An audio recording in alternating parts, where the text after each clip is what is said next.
जानवरों का नई सियासी बीमारियों का भी इलाज करेंगे। जब मुंह खोलते हैं इनके मुंह से गालियां निकलती हैं। वजीर आला पंजाब मलिक नवाज का पाकपतन में लाइव स्टॉक और कार्ड लॉन्चिंग की तकरीब से खिताब। कहा, अवाम का पैसा अवाम पर खर्च होता है। गुज़िश्ता हुकूमत ने अवाम के लिए कुछ नहीं किया। कहा जाता था सड़कें बनाने से कौमें तरक्की नहीं करती।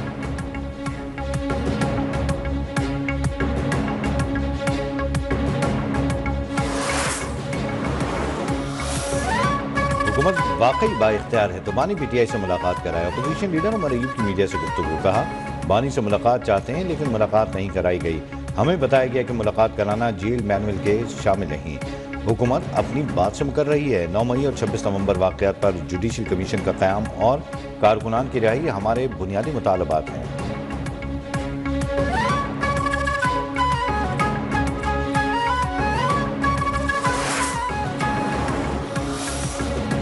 9 मई वाक़यात में मुलव्वस 103 मुल्ज़मान के खिलाफ मिलिट्री कोर्ट्स में मुकदमात चले। बाकी केसेस इंसदाद दहशतगर्दी अदालतों में चल रहे हैं। ये तफरीक कैसे की गई कि कौन सा मुकदमा कहाँ चलाना है। फौजी अदालतों में सिविलियन के ट्रायल के खिलाफ इंटरकोर्ट अपीलों पर समाअत में जस्टिस नईम अफगान का सवाल पूछा, मुल्ज़मान को फौज की तहवील में देने का इंसदाद दहशतगर्दी अदालतों का तफसीली फैसला किधर है। जस्टिस मोहम्मद अली मजहर ने कहा, बुनियादी हुकूक की मुअत्तली के लिए इमरजेंसी होना ज़रूरी है। जस्टिस मुसर्रत हिलाली ने कहा, मुल्ज़मान को फौजी तहवील में लिया गया तो ना हुकूक मुअत्तल थे और ना ही इमरजेंसी नाफिज थी।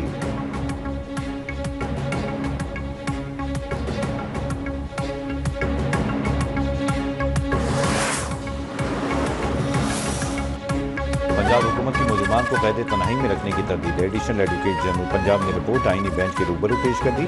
फौजी अदालतों से मुताल्लिक केस में दौरान समाअत भारतीय जासूस कुलभूषण केस का तस्करा। जस्टिस मोहम्मद अली मजहर ने कहा, सुप्रीम कोर्ट ने मरकजी फैसले में आर्मी एक्ट की शक 2D कलदम करार दे दी।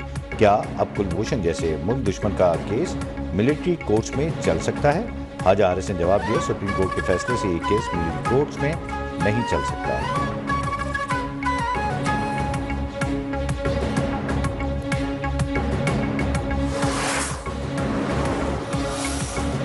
डी चौक एहतजाज केस में उमर अयूब, शेर अफजल, जरताज गुल और दीगर की जमानत में 7 फरवरी तक तौसी।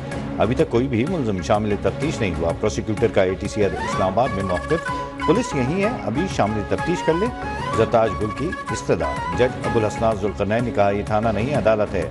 डिस्ट्रिक्ट सेशन कोर्ट ने दफ़ा 144 के खिलाफ वर्जी के केस में शुएब शाहीन, अली बुखारी, आमिर मुग़ल, अयाज अमीर और दीगर के वारंट गिरफ्तारी जारी कर दिया।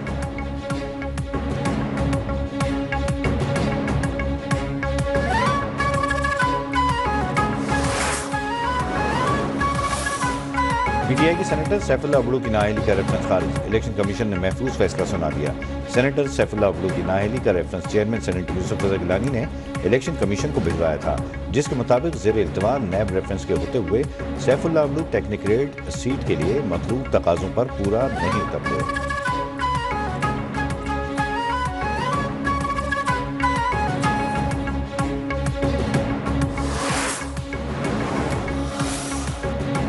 आबादी बढ़ गई लेकिन सूबों की तादाद नहीं बढ़ाई जा रही। यहाँ लोग अपनी बादशाहत कायम करने के लिए काम कर रहे हैं। वज़ीर आला खैबर पख्तूनख्वा अली अमीन गंडापुर का पेशावर में तकरीब से खिताब। कहा, हमने कशकोल को तोड़ना है, जिसके लिए अपने पाँव पर खड़ा होना होगा। हमने इदारों को बाइख्तियार करना है। KPK पहला सूबा है जहाँ 30 अरब रुपए कर्जा उतारने के लिए फंड्स मुख्तस किए गए।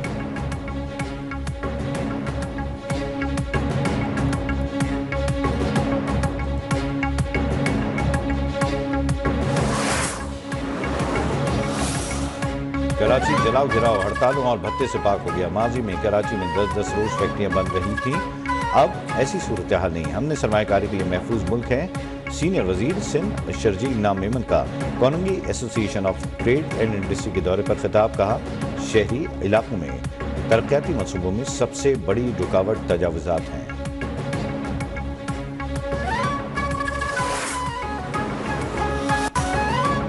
जनवरी में अफरात ज़र में कमी आएगी, इसके बाद 4 माह तक उतार चढ़ाव रहेगा। Governor state bank Jameel Ahmad का तकरीब से खिताब। कहा, माली साल 2025 में तरसीलात ज़र 35 अरब डॉलर तक बढ़ने का तखमीना है। कर्जों की अदायगी पर शरह सूद कम होगी।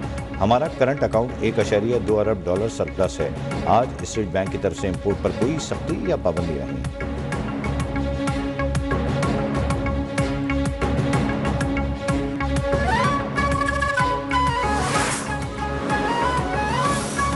پاکستان اسٹاک ایکسچینج میں مندی کاروبار کے دوران 1500 سے زائد پوائنٹس کی کمی 100 انڈیکس 1,13,000 کی حد بھی کھو بیٹھا